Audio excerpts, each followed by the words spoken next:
الجنود والدبابات والطائرات ليست كل ما يملك بوتين، فالدب الروسي يرعب العالم كله بسلاح خاص لا ينافسه فيه أحد.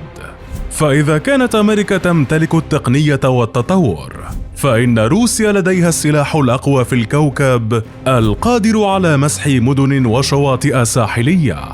فكما روينا لكم في فيديو سابق قصة الرعب القادم من الجليد في غواصة تايفون الروسية القادرة على مسح أوروبا ونصف الولايات المتحدة، فاليوم نعرض لكم سلاحا أكثر رعبا وقوة، وهو ما يتجهز له حلف الناتو خوفا من المواجهة النووية مع موسكو.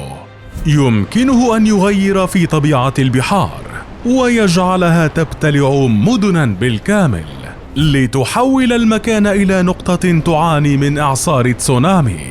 جيش بوتين، وعلى الرغم من كونه يحتل المرتبة الثانية بين جيوش العالم، لكنه في الوقت ذاته يمتلك قوة نووية مرعبة تضعه في رأس قائمة دول النادي النووي، إذ يعتبر الجيش الروسي الأول عالميا من حيث التجهيزات النووية، وذلك بفضل الأسلحة المتنوعة التي يمتلكها من غواصات وصواريخ ورؤوس نووية. وتشير التقديرات إلى امتلاك روسيا أكثر من 7000 قنبلة نووية قادرة على إشعال الكوكب بالكامل. ومن بين تلك الأسلحة يأتي السلاح الخاص والفريد، وهو توربيد يوم القيامة. فما هي قصته وماذا يمكنه أن يفعل؟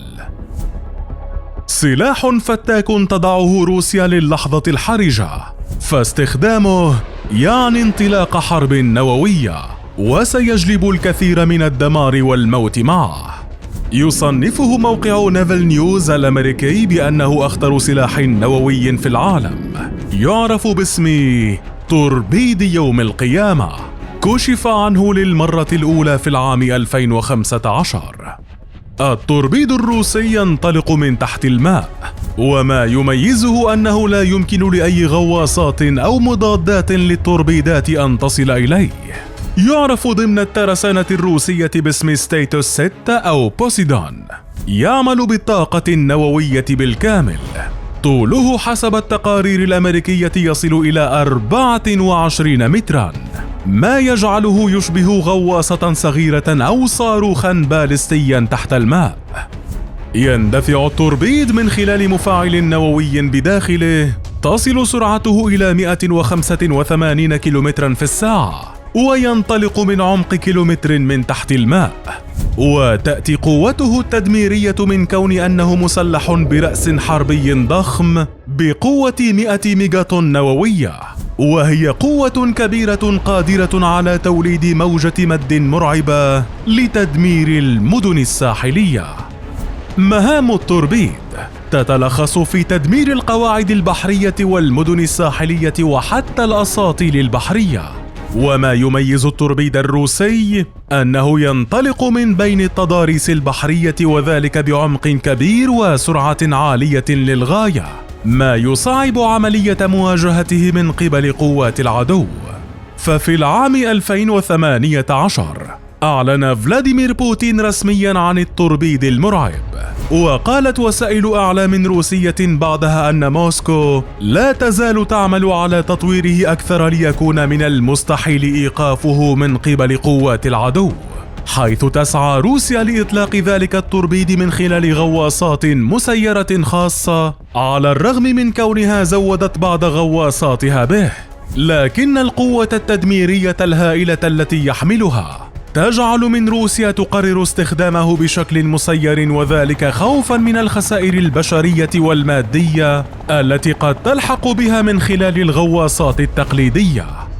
توربيد يوم القيامة وعلى ذمة الإعلام الروسي، فإن قوته ليست في التدمير فقط، حيث يمكنه خلق موجة تسونامي هائلة قبالة المدن الساحلية، والتي تؤدي بطبيعة الحال لتدمير المدن.